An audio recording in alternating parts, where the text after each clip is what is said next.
Assalamualaikum warahmatullahi wabarakatuh. Kami dari kelompok 5 yang beranggotakan Zumrotul Ainiyah dengan NIM 66, Ella Mutiatin Zakia dengan NIM 69, Safitri Salsabila dengan NIM 81, Aisyah Nurholifah dengan NIM 84, dan yang terakhir Nurhasyani Agustina dengan NIM 117.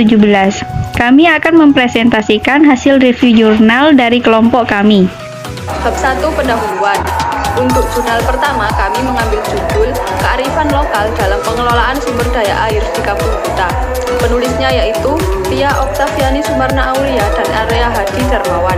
Nama jurnal, Jurnal Transdisiplin Sosiologi, Komunikasi, dan Ekologi Manusia. Volume 4, nomor 3, ISSN 1978-4333. Tahun terbitnya yaitu 2010. Untuk jurnal kedua, kami mengambil judul Pengelolaan Lahan Alternatif untuk Konservasi Sumber Daya Air di Das Batu Gantung, Kota Ambon. Penulisnya yaitu A. Jacob. Nama jurnalnya yaitu Jurnal Agrologia, volume 2, nomor 1. Tahun terbitnya yaitu 2018. Bab 2, ringkasan review jurnal.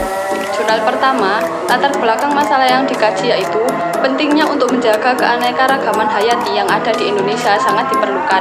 Dengan mengelola sumber daya alam secara baik, bisa meningkatkan kesejahteraan manusia.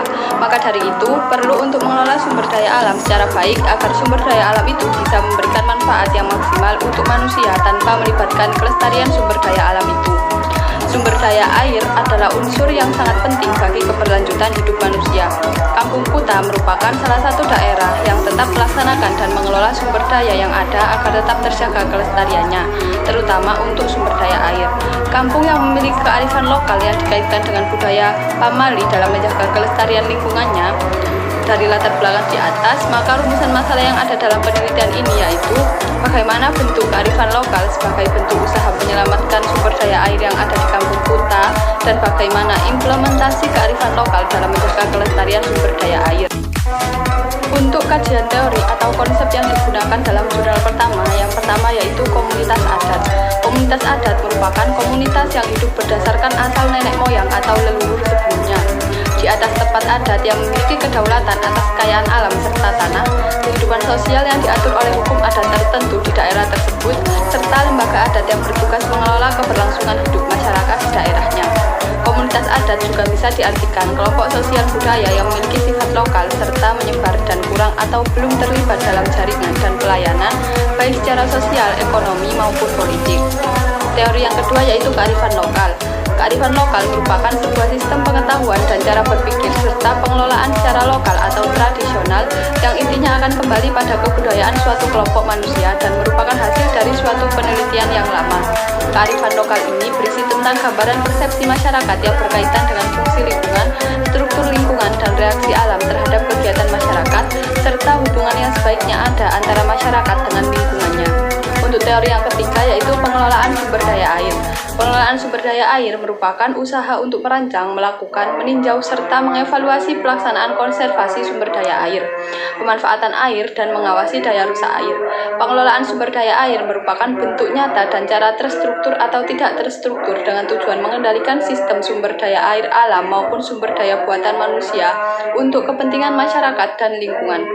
Perubahan sosial. Masyarakat adat yang memiliki kekayaan berupa kearifan lokal akan mengalami perubahan khususnya pada budaya di daerah sekitar yang dipengaruhi oleh beberapa faktor.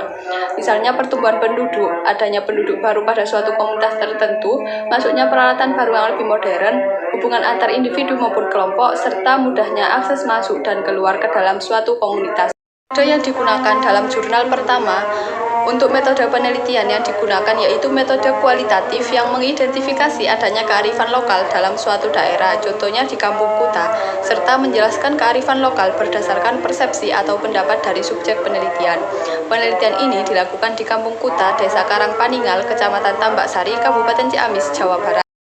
Untuk jurnal yang kedua, latar belakang masalah yang dikaji yaitu beberapa tahun terakhir ini bencana alam banjir serta kekeringan melanda di beberapa wilayah Indonesia.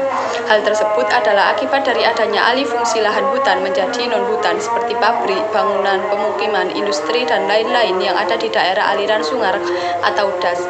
Ambon merupakan ibu kota Provinsi Maluku yang mengalami peningkatan atau urbanisasi setiap tahunnya mengakibatkan kebutuhan lahan non-hutan semakin meningkat. Usaha pengelolaan sumber daya alam di pulau-pulau kecil seperti Pulau Ambon perlu adanya tingkat kewaspadaan yang tinggi, dikarenakan eksploitasi sumber daya alam yang terjadi sangat berlebihan dan akan berakibat pada punahnya sumber daya hayati endemik lokal Ambon, serta ancaman terhadap sumber daya air yang mulanya sudah terbatas akan menjadi lebih terbatas. Beberapa DAS atau daerah aliran sungai di Pulau Ambon masuk ke golongan kritis yang berakibat pada terbatasnya pemenuhan air baku bagi masyarakat di Pulau Ambon.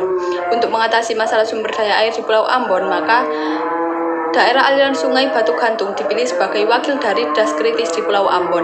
Penelitian ini memiliki tujuan untuk mengevaluasi dampak perubahan penggunaan lahan terhadap karakteristik hidrologi, erosi, sedimentasi, dan pendapatan petani di DAS Batu Gantung, Pulau Ambon. Yang kedua yaitu mengoptimalkan penggunaan lahan yang ada sekarang agar bisa menjamin ketersediaan sumber daya air dalam jangka panjang.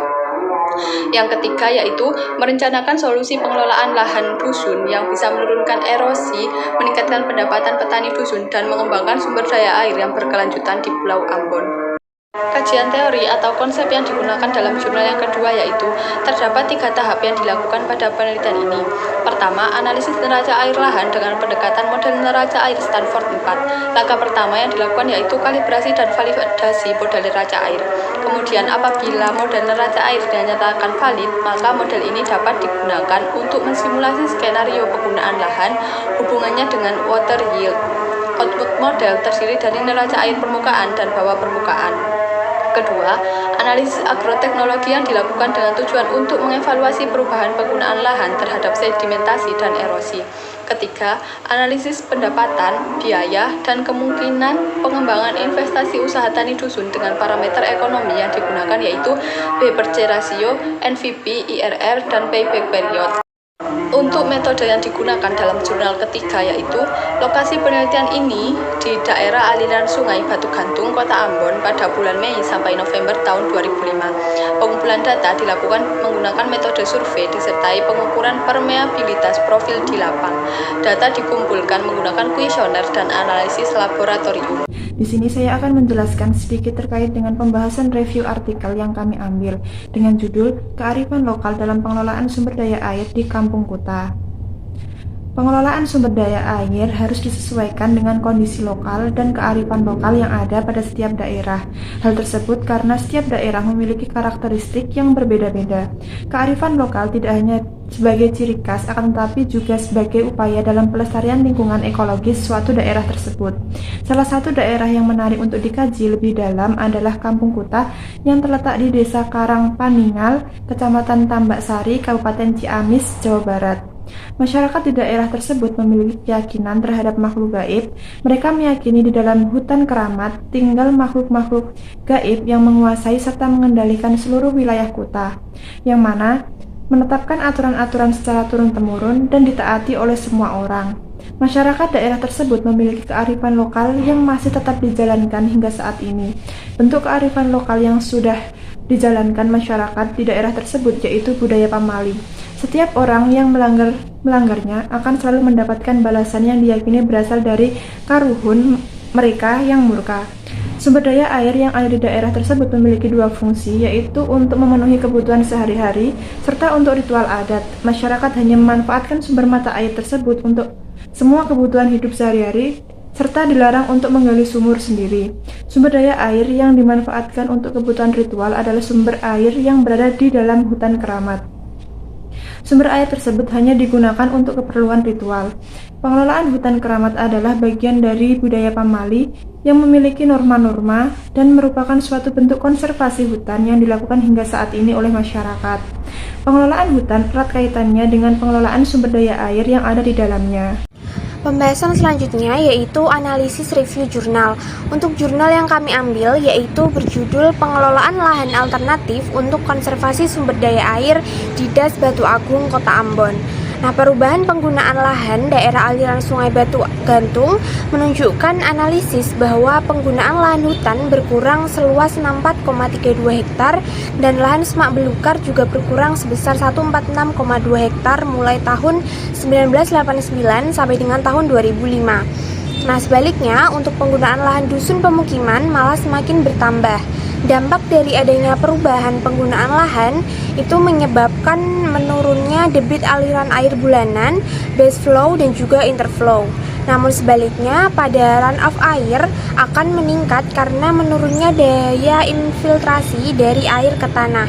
Hal tersebut dikarenakan adanya kemampuan tanah menetrasi air berkurang dan juga adanya pengaruh faktor lereng yang curam sebesar lebih dari 45% serta persentase tutupan lahan yang rendah.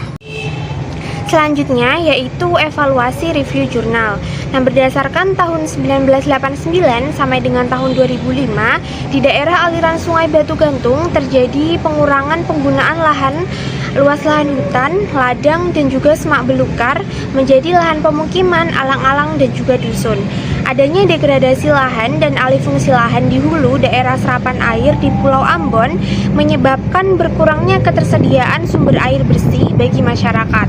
Untuk selanjutnya, langkah optimalisasi lahan yang sebaiknya dilakukan oleh semua orang dan juga semua pihak yang terkait dan turut serta merasakan manfaat dari aliran tersebut. Pengelolaan dan optimalisasi daerah aliran sungai harus dilaksanakan secara terintegrasi dan juga melibatkan multidisiplin ilmu serta stakeholder terkait agar aliran sungai dari hulu ke hilir dapat dikendalikan dengan baik. Selanjutnya yaitu bab 5 penutup. Berdasarkan pembahasan yang telah dilakukan, maka dapat disimpulkan bahwa penelitian yang dilakukan oleh Tia Oktaviani Sumarna Aulia dan Ari Hadi Darmawan dengan judul Kearifan Lokal dalam Pengelolaan Sumber Daya Air di Kampung Kuta menunjukkan bahwa kearifan lokal memegang peran penting dalam pengelolaan dan sumber daya air di Kampung Kuta. Budaya pamali menjadi kearifan yang diturunkan secara turun-temurun melalui cerita-cerita rakyat. Hasil penelitian menunjukkan bahwa budaya pamali berdampak secara langsung terhadap pengelolaan air dan hutan yang ditunjukkan dengan kesadaran masyarakat dalam bentuk konservasi hutan dan air. Sedangkan penelitian yang dilakukan oleh E. Jacob dengan judul Pengelolaan Lahan Alternatif untuk Konservasi Sumber Daya Air di daerah aliran Sungai Batu Gantung, Kota Ambon, menunjukkan bahwa terjadi pengurangan penggunaan luas lahan hutan, ladang, dan semak belukar menjadi lahan pemukiman, alang-alang, dan dusun. Hal tersebut berdampak pada terjadinya penurunan debit air bulanan dan runoff yang bertambah. Selain itu, degradasi dan alih fungsi lahan di hulu daerah serapan air di Pulau Ambon menyebabkan berkurangnya ketersediaan sumber air bersih. Langkah optimalisasi yang dilakukan yaitu dengan cara pengendalian erosi tanah dengan sistem rorak dan juga penanaman menurut kontur. Berdasarkan hasil pembahasan yang telah dilakukan pada penulisan di atas, terdapat beberapa saran, yaitu yang pertama, pada artikel pertama, yaitu penelitian dengan judul Kearifan Lokal dalam Pengelolaan Sumber Daya Air di Kampung Kuta.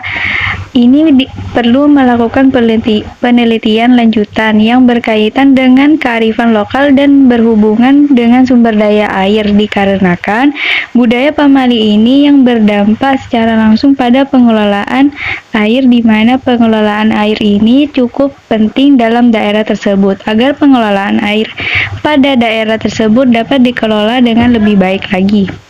Yang kedua, pada artikel kedua dengan judul Pengelolaan Lahan Alternatif untuk Konservasi Sumber Daya Air di DAS Batu Gantung, Kota Ambon, ini mengadakan kegiatan pengendalian erosi tanah dengan sistem rorak dan penanaman menurut kontur.